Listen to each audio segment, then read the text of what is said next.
Advocates for human rights demand immediate action. The evidence of war crimes is overwhelming and irrefutable. Prime Minister Netanyahu actions have resulted in the deaths of over 40,000 innocent lives, including women and children.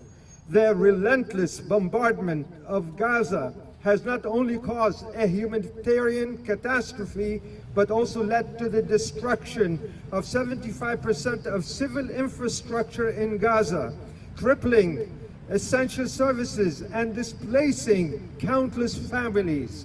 Furthermore, the aggressive annexation of lands in the West Bank stands in blatant violation of international law and disregards the basic human rights of Palestinians. We call on Congress to take a stand against these gross violations of human rights and international law. It is imperative that Netanyahu is held accountable for his actions. This means boycotting any engagements with him and demanding his arrest for war crimes. The international community must not turn a blind eye to these atrocities. The United States has a responsibility to uphold justice and protect the rights of all people, regardless of nationality or religion.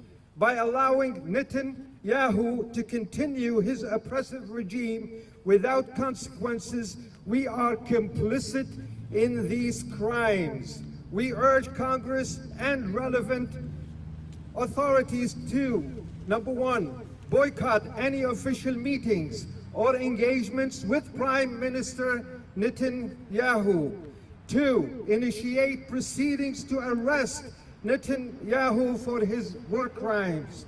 Three, support international efforts to bring Netanyahu to justice. Four, advocate for the rebuilding of Gaza and the restoration of its civil infrastructure. And five, condemn the illegal annexation of lands in the West Bank and support Palestinian sovereignty. We stand with the victims of these horrific actions and pledge to continue our fight for justice. The world must unite to ensure that such crimes are never repeated and that those responsible are held to account.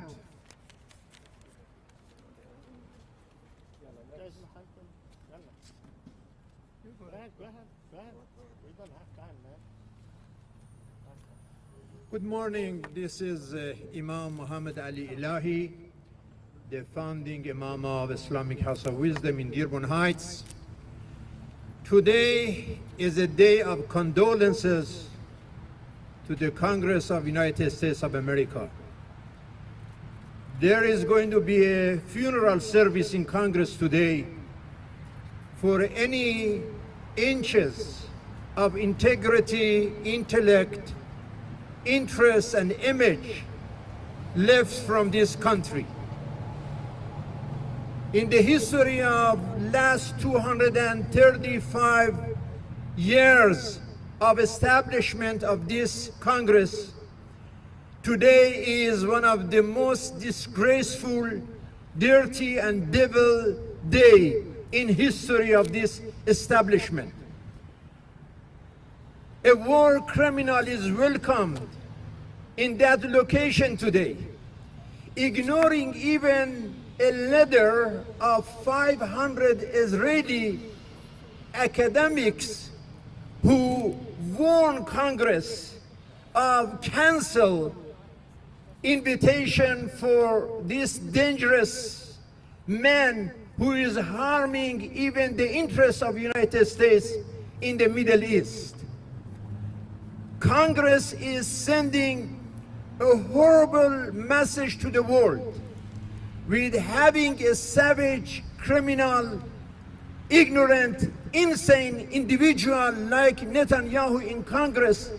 They are sending this wrong message to the world that genocide is okay, apartheid is okay, terrorism against Palestinians by soldiers and settlers of Israel is okay. Ethnic cleansing is okay. Destruction of hospitals and schools and United Nations facilities and killing of, based on the British Medical Journal, over 186,000 Palestinians be killed directly or indirectly in the last 10 months of nightmare in Gaza is okay. But they are going to be the real losers, those who invited and those who attend this session today, because they sold their soul. They announced that America and everything in this world is for sale. They accept to be the puppets of AIPAC just because of the pennies to save their power and their position. As President Biden, who called himself the most qualified person to run for election, and he kept telling us, watch me, I'm going to finish this job. But he lost because of his support for this genocide in Gaza. All of those who share this mentality, they are the losers, including Netanyahu, who is still looking for the total victory.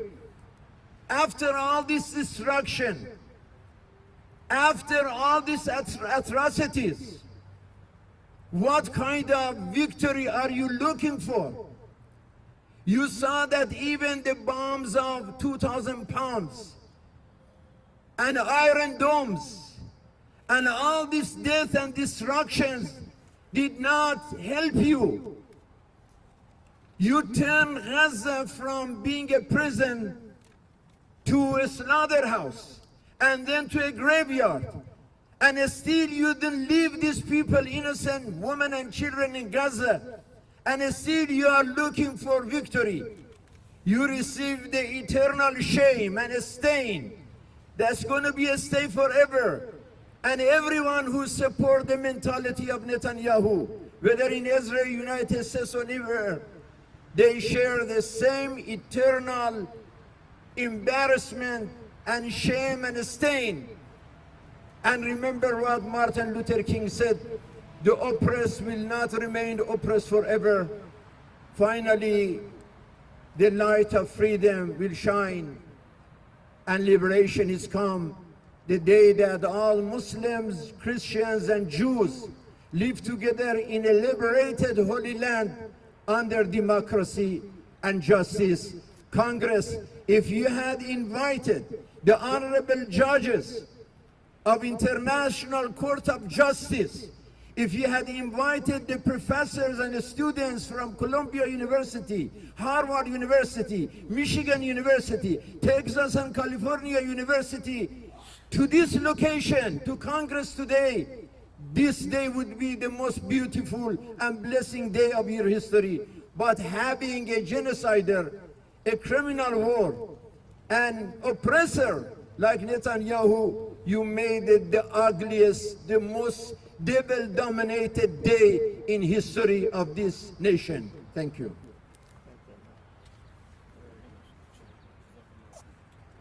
Good morning, everybody. My name is Dr. Ala Ali. I'm a Palestinian Gazan physician.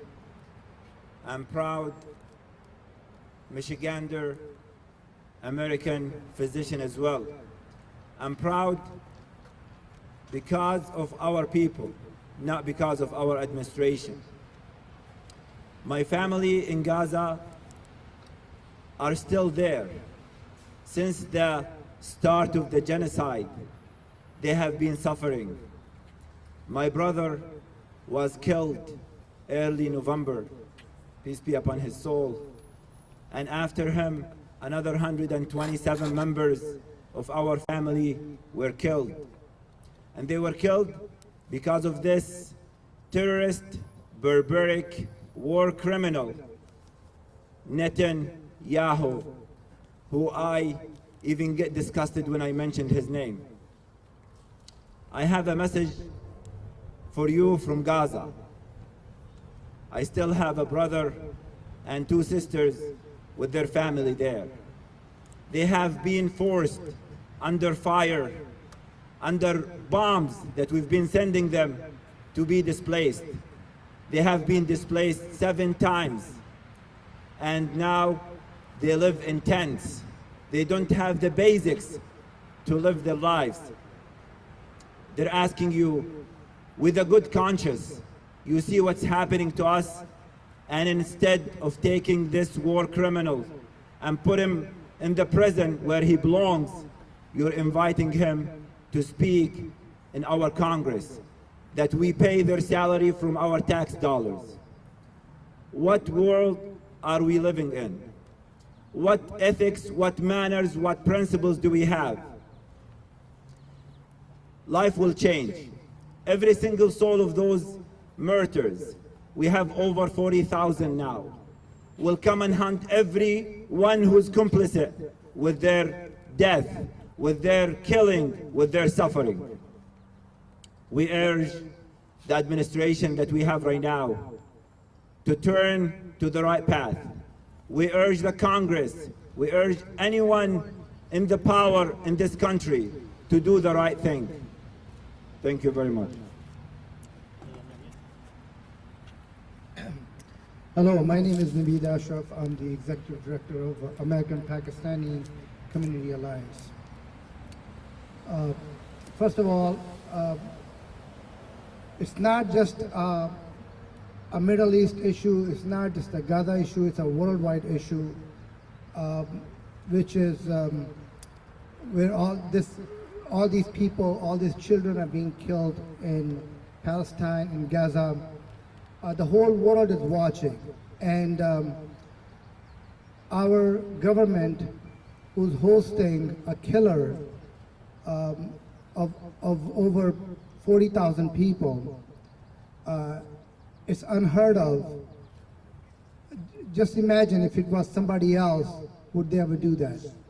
No, but all those people who are part of it, this invitation, by inviting Netanyahu to United States, especially in the middle of this genocide, especially in the middle of this killing, inviting him, hosting him, is causing a big embarrassment to United States. The whole world is watching and seeing what American government and American Congress and American President, what we are doing, what we are supporting.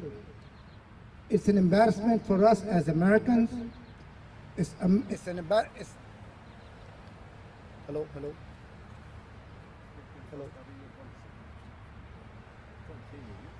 Okay.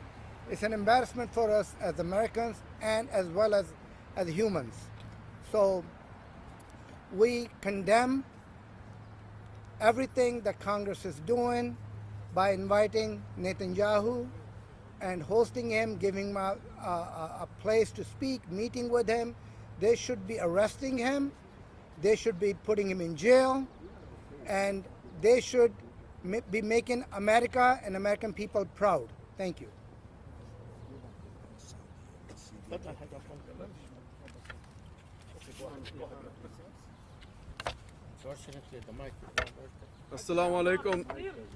Assalamu alaikum and good morning.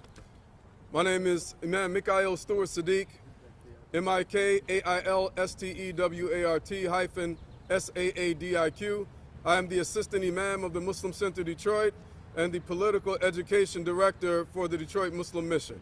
I stand in solidarity and outrage and disgust with my Palestinian brothers and sisters and my Muslim and Palestinian American brothers and sisters here behind me. Actually, brothers and sisters, and that's all of you, the world of humanity, everyone who is listening to us. This is egregious, what has been allowed to happen in Gaza.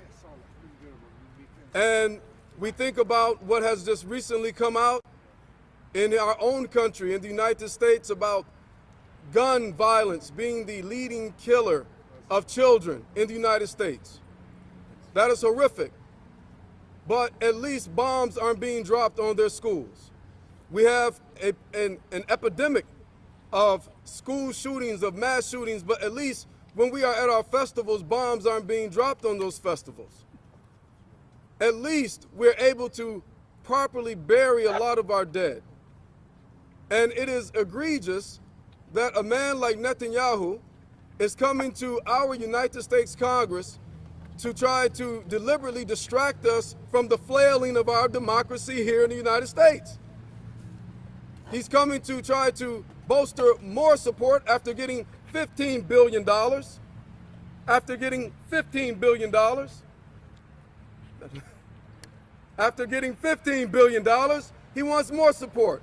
But that support isn't to give him more bombs and more money. That support is to distract us from the failings of our own democracy. Assassination attempts, political violence, and I commend Vice President Kamala Harris for sitting this one out instead of presiding over the Senate. And I commend all of the U.S. elected officials for sitting this one out and boycotting this visit. It is egregious, and no one should ever be complicit or co-sign the killing of tens and thousands of children. God bless America. God bless the people of Gaza. And may Allah Almighty allow us to repent. Good morning. Good night. Thank you. حاج عبد الله شغال هنا مش لانه هذا نزل يلا يلا خلص اوكي هذا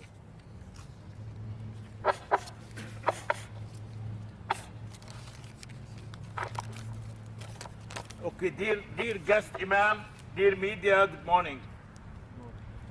Almost 300 days of 24 hours, 7 days a week of killing. 300 days. Without this is better. You just they have you don't use this one. Just Okay. that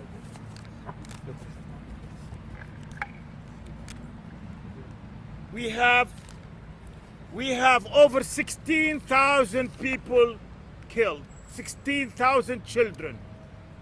We have over 10,000 women, civilian, killed. We have over 6,000 elders, and we have 10,000 people missing so far. 80% of Gaza completely gone, 80%, with 2 million people without food, without medication, without water. Where it can happen? It's 2024. We are July 2024 today. A Jewish doctor came from Gaza yesterday. He said, I saw death and killed children like no ever before. Like I did not see ever like that before. All this killing, unfortunately, is with our money, with American money and weapons. All this killing is with our tax dollars. We work so hard, we pay the government, and the government go and kill people in Palestine. Instead of spending the money to support our people here, to pay off the loan for education, to feed the hunger, to pay for medication, and the people do not have insurance, we have money to send it over there to kill people with it. Yes, American people fail Gaza. We fail Gaza. The whole world fail Gaza. Everybody fail Gaza.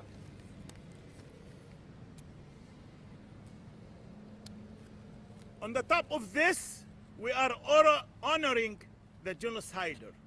We are bringing him and honoring him, and blame Kamala Harris of not attending. What a shame. Therefore, on behalf of the Arab and Muslim, on behalf of every American who fear God, on behalf of everybody in the world who fear God, to arrest Netanyahu today and send him to Lahai to face his consequences like everybody else who did the killing and genocide in the world. On behalf of the Arab and Muslim and everybody in the world, we are not going to forgive or forget. Thank you.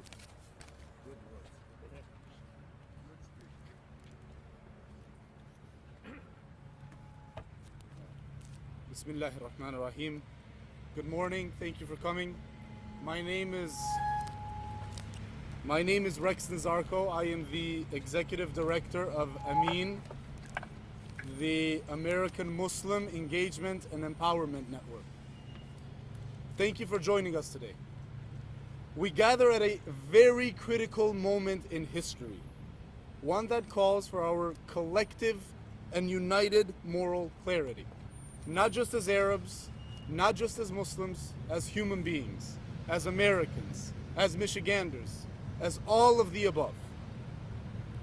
We stand united, as you can see with the people behind me, and a broader and far more reaching coalition statewide, nationwide, and worldwide in strong condemnation of Prime Minister Netanyahu's visit to our nation and his address to Congress amidst an ongoing genocide in Gaza. Let us be clear. The bloodshed in Gaza is a direct result of Prime Minister Netanyahu's extremist policies.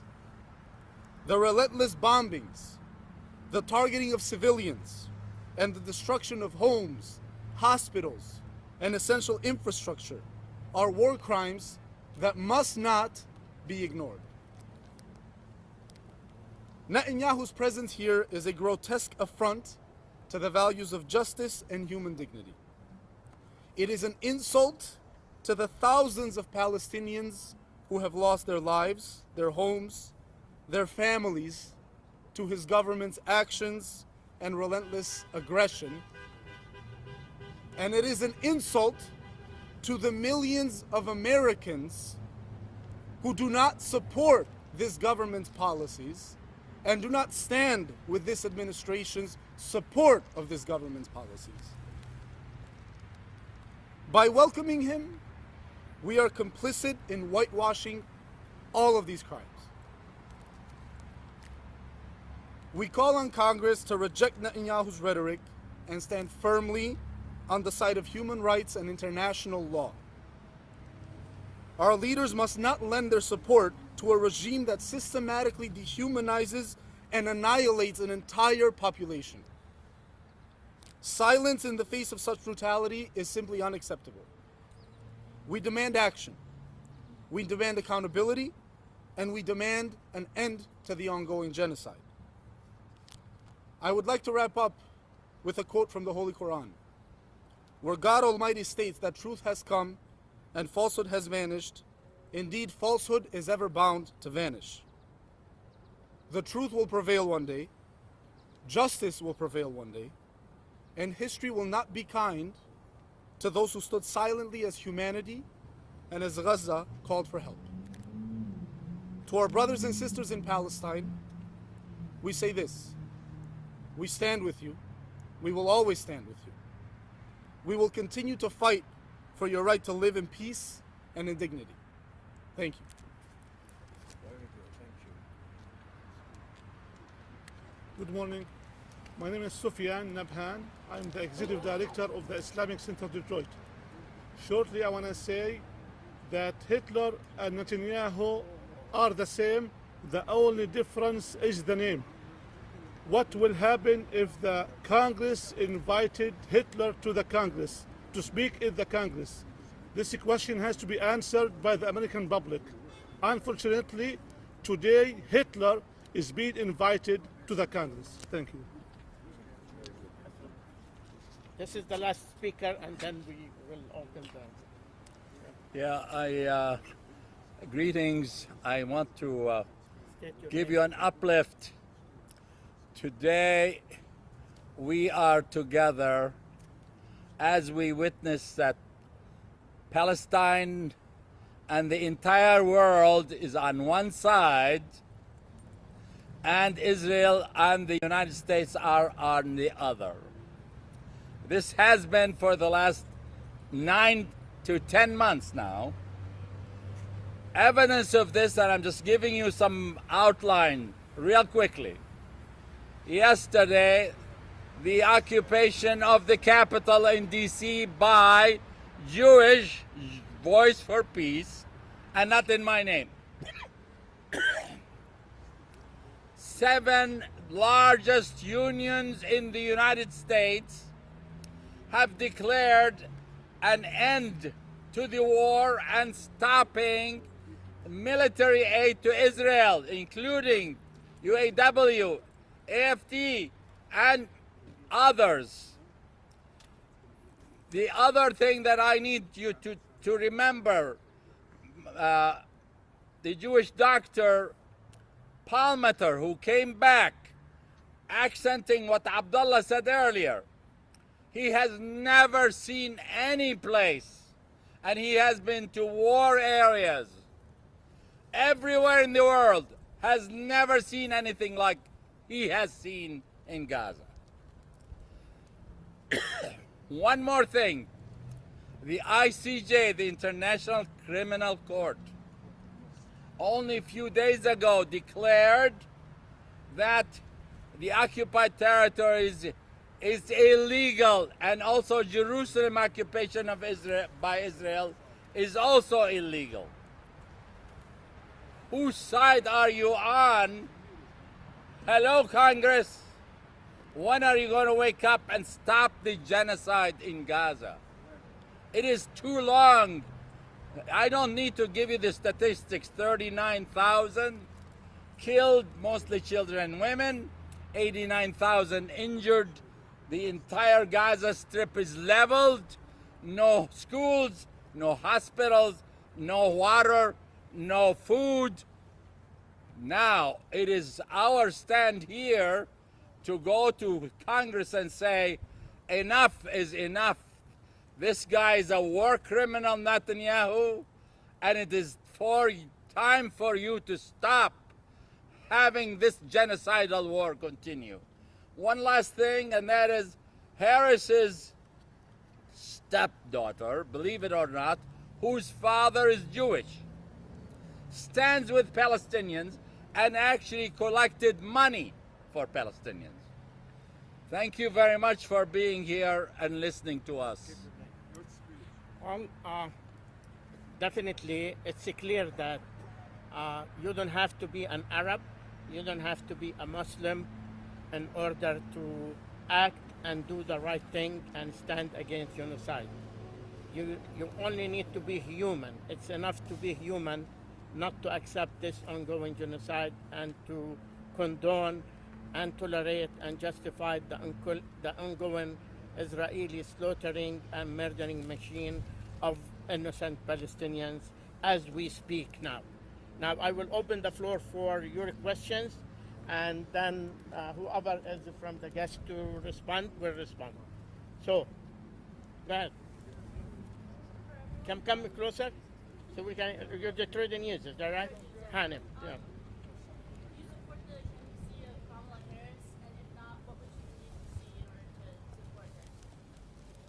Kamala Harris all the way. I got about 600 votes for her. Okay, hold on. It's too early for us to declare support for Kamala Harris. It is just we need to know what she stands for as opposed to the genocidal Joe Biden that we have just pushed off the office. And at this point, we cannot endorse anyone right now. Well, we have to keep in mind that it's not about the person, it's about the policy, it's about the stance. Yes, the community after President Biden decision to withdraw, that opens the doors wide for further engagement and dialogue with all the political component, all the candidates. So we are in a process of assessing, evaluating, but the bottom line to it is what they have to offer, what they have to say. Are they going to be a continuation, an extension of the current policies that not only supported genocide, not only being a complicit with the genocide, but more of a direct participant in this genocide. So it's a premature for us as community to decide which campaign we are to support, and that depends on the developments coming ahead. And by the way, she still is a vice president. and Biden president, they are talking about finishing the job. They are in power now. They are in the White House now. They have another 4 or 5 months. If they want to do anything about Palestine, it's not about doing it next year or following year. Do it now. Ceasefire now. End of this criminal war now. So they have no excuse because they are already in power. I will add that it's true that Vice President Harris chose not to preside over this particular session of the Congress. The way I see it myself, and I don't claim to speak on behalf of everyone or the community at large, I only see it as a cosmetic, minor move, trying to create some sort of distance. Keep in mind that the Vice President, being part of this administration, she continued to be part of the administration. However, regardless of what it is, we have to wait and see what each presidential candidate may present. And that's why I said that the community is pretty much open to dialogue and engagement with all campaigns. Candidate Kamala Harris campaign, former President Trump campaign, and all third-party campaigns as well. At this point, we have to wait and see.